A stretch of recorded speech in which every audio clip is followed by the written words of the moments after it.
We are now going to look at acid catalyzed ring opening of an epoxide. This, I'm going to use the exact same epoxide I used for nucleophilic ring opening because I want you to see what's different in terms of stereoselectivity and regioselectivity. There's actually no stereoselectivity difference, but there is regiochemistry difference.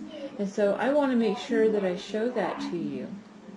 So again, I like to draw my epoxides out with wedges and dashes.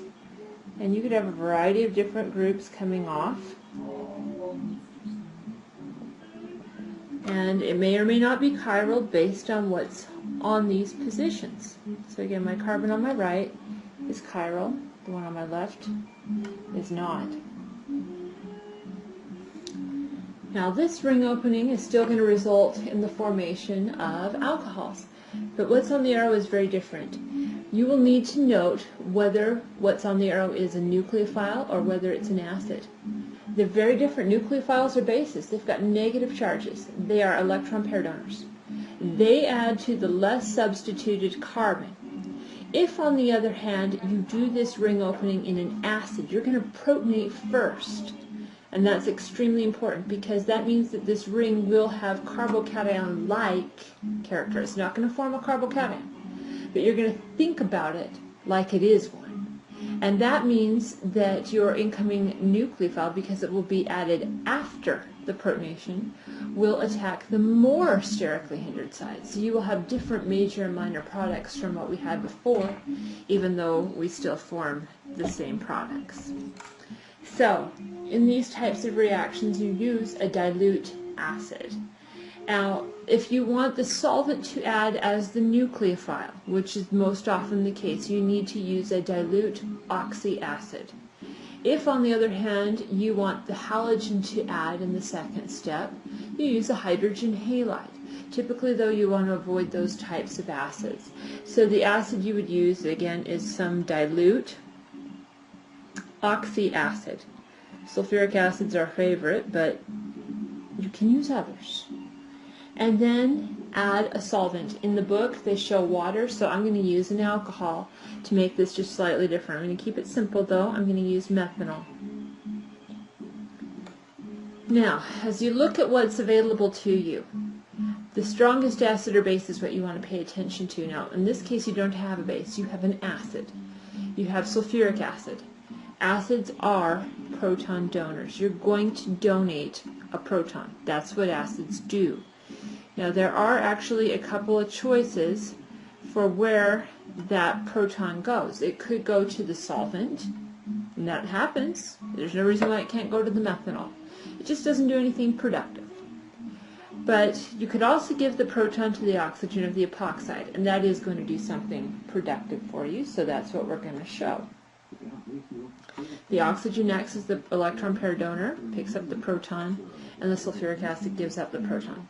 And this is what we do first. This is the big difference in what happens and when it happens. If you go back to the nucleophilic opening of an epoxide, you add the nucleophile first, then you protonate. Here we are protonating first, then doing the nucleophile. So the order of operations is critical as to what happens and why. This is an order of operations problem. So what we get as an intermediate in this particular case is something like an alkyl oxonium ion. There is positive charge delocalized through this three-membered ring. And so this positive charge is not completely localized on that oxygen. It is delocalized onto the two carbons of this ring by induction. And they do bear some of this partial positive charge.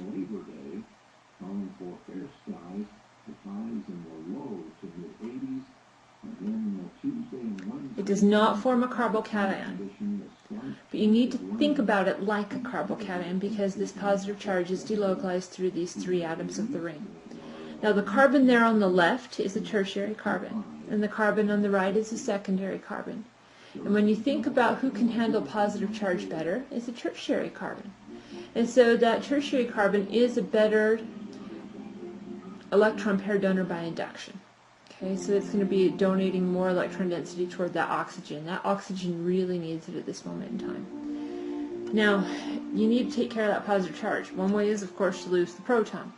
The other options are to lose a bond to one of these two carbons.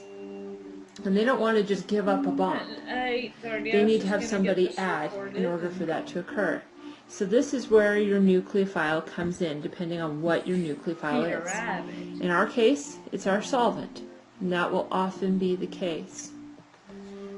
You need to find the atom that is the electron pair donor. Now, if you'd used a hydrogen halide, it would likely be the halide that is the nucleophile at this point, unless you were doing this in a dilute solution. Then it may or may not be. But then you've got confusion, so don't do that. Typically, though, it is your solvent. So again, there are two choices for this oxygen. It's our mole attacking our tent with a flag. So we want to knock down the tent. He's going to burrow underneath and do this SN2 substitution. It is most likely to add to the tertiary carbon. Now, as that happens, you can't have 5 bonds to carbon, so a bond is going to break. And this will be the carbon-oxygen bond for 2 reasons. Number 1, you relieve the angle strain of the 3-membered ring, and number 2, that bond is already polarized toward oxygen, since oxygen's got a positive charge, and oxygen is more electronegative. This is what is going to happen most of the time. Sometimes, though, this nucleophile could add to this secondary carbon, and you could break the other carbon-oxygen bond in the ring. Both of these things can happen. So, show both. So for our major product, we had our nucleophile adding to this tertiary carbon.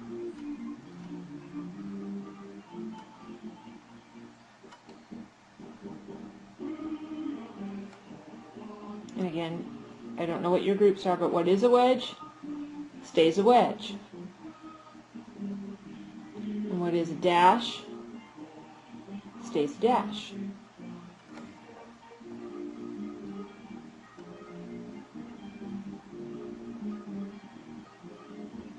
What is a wedge?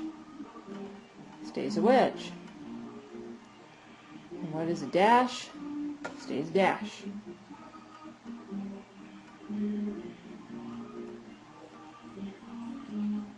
Minor product also forms.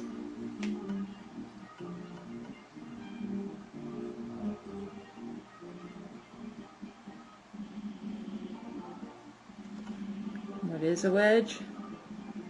Stays a wedge. What is a dash? Stays a dash.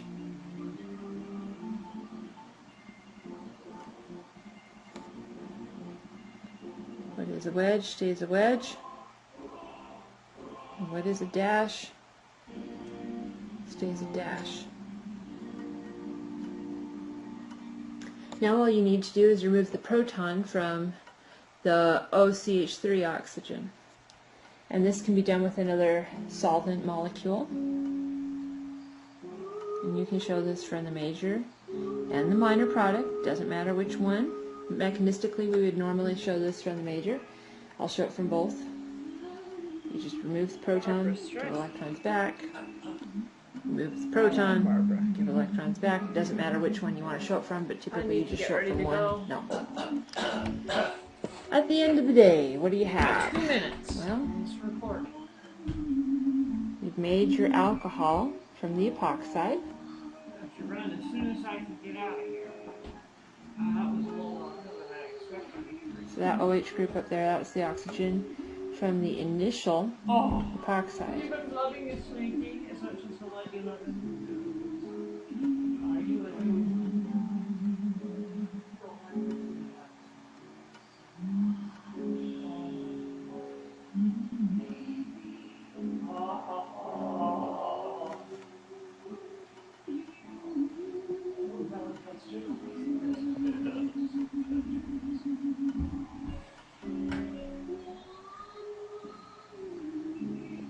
drawings that appear on the screen.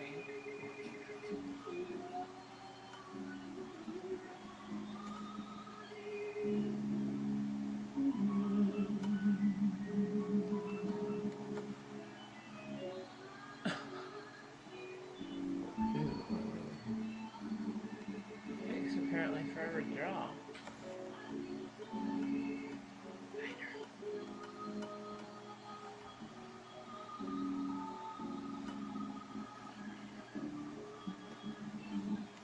And those will be the products you form. So again, the incoming nucleophile part on both of these is added second. Okay, that's the important thing to remember. And the proton that is added first. Order of operations is the key to knowing what to do and when to do it. If you protonate the epoxide first, add your nucleophile to the more substituted carbon preferentially. If you add the nucleophile first, add your nucleophile to the less substituted carbon preferentially. Either way, these are the two products you would form. It's just a matter of who's major and who's minor. So be aware of order of operations, and that's all about paying attention to what's going on.